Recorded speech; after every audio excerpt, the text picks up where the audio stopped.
Igbo mgbede ọma nọ. Asị m nke onye chiri ya zelu. Asị nka chitata bụ orie ritere anyị ihe ọma.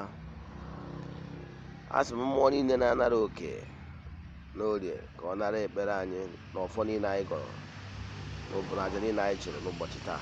Ise aga m bụkwa onye nke gị Ugochi tubelu Oraifite Nwa Adama anyị na-akpụ arụ n'Oraifite. Ihe ndị maka ebe n'ụbọchị taa bụ ka nkọwa ihe onye ọdịnala Igbo ọbụla kwesịrị ịma, nke bụ n'ihe niile dị anyị n'aka. Onye bụ isiokwu n'ụbọchị taa. You can never be happy ma ọ napụta onwe gị n'ọnọdụ eje anana ịnọ n'ime ya, ma ọ bụ na gị onwe gị feel reluctant ma ọ bụ si na onwere ihe na-eme. Why na onwere ihe na-eme? Ụfọdụ ndị mmadụ adịgo used to suffering and smiling. You must get angry with that ugly condition.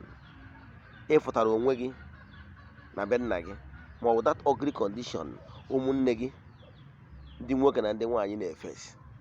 You must get angry na ihe a na-eme na be nna gị. Ọnwụ dị ndị agbọghọbịa ndị toro ịnụ di ada anụ di, ndị nwoke nke gbagoro mbọ gbachaa ka nwoke obie ka nwaanyị. Ụfọdụ ngwuru nwere ike ọ bụrụ ngwuru nwere ọtụtụ ụfọdụ ihe dị iche iche ha na-arịa. Nwee ngwuru nwere ike ịwa amụta nwa nwoke, ọnwụwa amụta nwa nwaanyị ọ nọrọ. Ụfọdụ agba nkịtị si na ihe niile dị Chukwu n'aka. Ihe a wụ akparamagwa onye ike gwụrụ, akparamagwa onye eriri eri, onye abụrụ mmadụ. Ihe mmadụ kwesịrị ime, never accept any ugly condition. Wee sị na nwere ihe ị nwere ike imewunu. Statement ndị lazy. Every condition you find yourself, you must fight and get angry with that ugly condition for things to change for you. I remember when I was in Okobia, mgbe m jụrụ na ma alụ ọrụ, wee na-apịwa m azụ. Till I fought. Mụọ mbọ sikere ihe na-eme ihe a. Ihe a na-eme na nkịtị, mana ụfọdụ ndị mmadụ nọ na ngwuru dị iche iche, ihe dị iche iche na-eme. Ụfọdụ ngwuru bụ ngwuru emebiri ọfọ. Ụfọdụ ngwuru bụ ihe emebiri ndị nna nna anyị ha debelụ, nke ka nke wee kpọtọọ ndị ichie, kpọọ ha ndị ajọ mmụọ. Ndị ụka ọbịa agwaghị na ndị ichie ebe nna gị na ndị ichie ebe nne gị wee ajọ mmụọ na ajọ mmadụ. Iwe ekwelụ, iwe ebe na ngwuru na-efekasị site na-arụ ọrụ ezinụlọ, na-efekasị ihe niile, na-akparị ndị ichie. Ụfọdụ famili nọ n'ọgbakọ ya taa. Ihe nchọzi ka m jụọ gị, ndị niile aja elụcha ọrụ ezinụlọ, a na-efekasị mmiri, na-efekasị nnu ha afọ a, ka ị mechara ya ha afọ a. Ndị niile jee na ngwuru jee gbuo osisi ọjị dị na ihu be nna ha, sị na osisi ọjị bụ the responsible for ihe a na-pass through ha afọ a. Ụnụ agbawago jipụ, ụnụ nọkwurugo bụ ụnụ ịfụrụ ya. Ụnụ hapụrụ ihe na-eme ụnụ ka m gwa gị ihe na-eme gị. Ihe na-eme gị abụrụ ụfọdụ be nna gị. Nke bụ eziokwu ka m gwa nwantịn ịmara. Ụfọdụ be nna gị, ọ bụrụ na nna gị hapụrụ ọfọ, iwe bụrụ onye eriri eri wee jewe ụka ọbịa wee jụ na ihe ebujawa ọfọ. Nke bụ eziokwu bụ na hapụ jawa ọfọ ebe ọ dị n'uko, hapụ ya. Etiri ya n'ime akpati, hapụ ya ebe anwa. Nke bụ eziokwu na ịhapụ ya, your ancestors will reincarnate and zite onye ga-ebunyawa ọfọ. O mere na be m, nnukwu nna m bụ onye nọrọ m ụwa, bụ eze dibịa, bụrụ onye nze na ọzọ. Ịghọtara ya? Now, mgbe ọ pụtara wee buru ọfọ wee bi nna m, asị onye o kụziri ọrụ ya anọchi anya na ngwuru.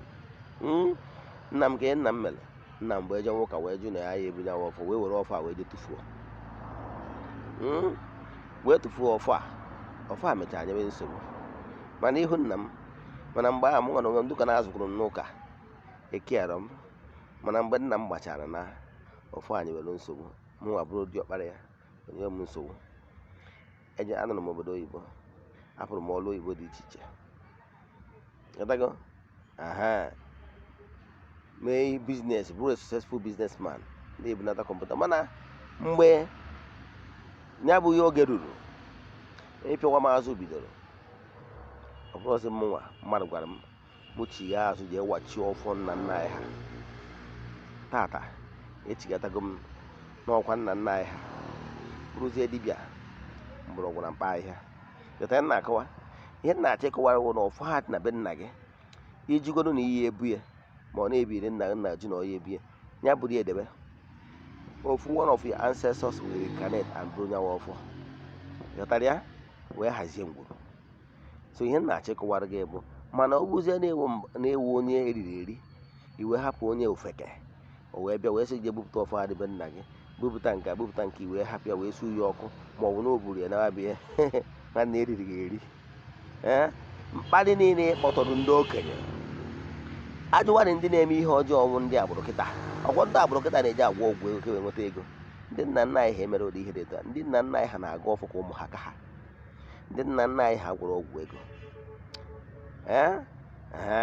Egwedokwu na onwere mgbe amụwa agbụrụ enwere ndị dị gridi dịgbara gboo. Mana a na-achọ ịgwa na mpụ ọtọrọ ndị kịta na-eme karịrị nke nwaasị ndị nna nna mere.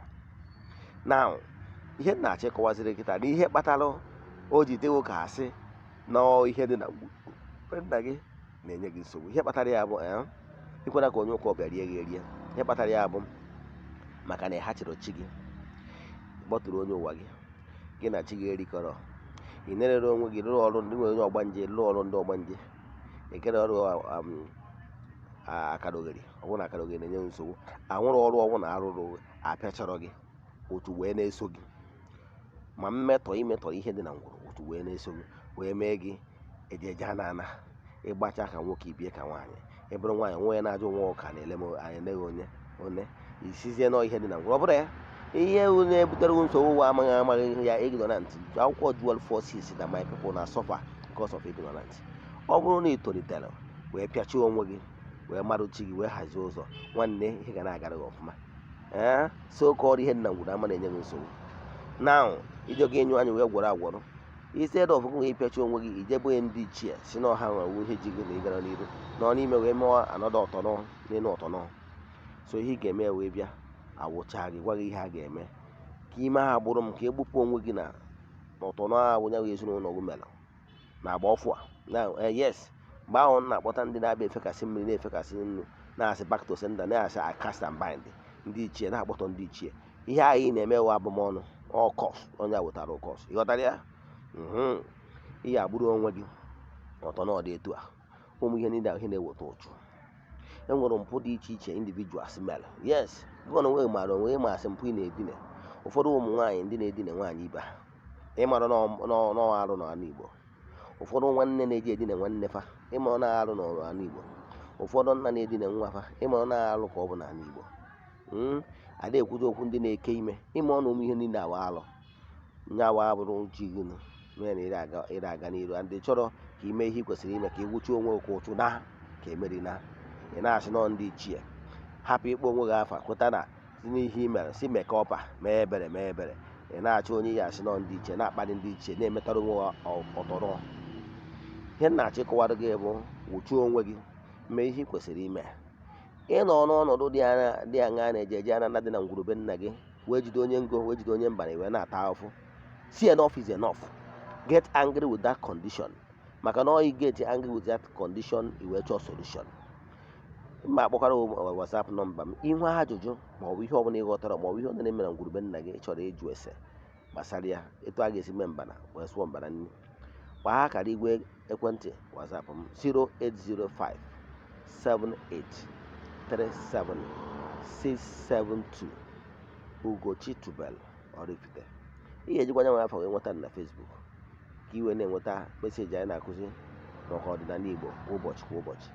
Like vidio anyị, share ya among your friends, subscribe to our YouTube channel, ka iwe nwike na-enweta meseji nkụzi anyị na-akụzi n'ọdịnala Igbo kwa ụbọchị kwa ụbọchị. Igbo maka anọ, anyị ga-adị ka echi. na echi adị agwụ agwụ. Ndewonu.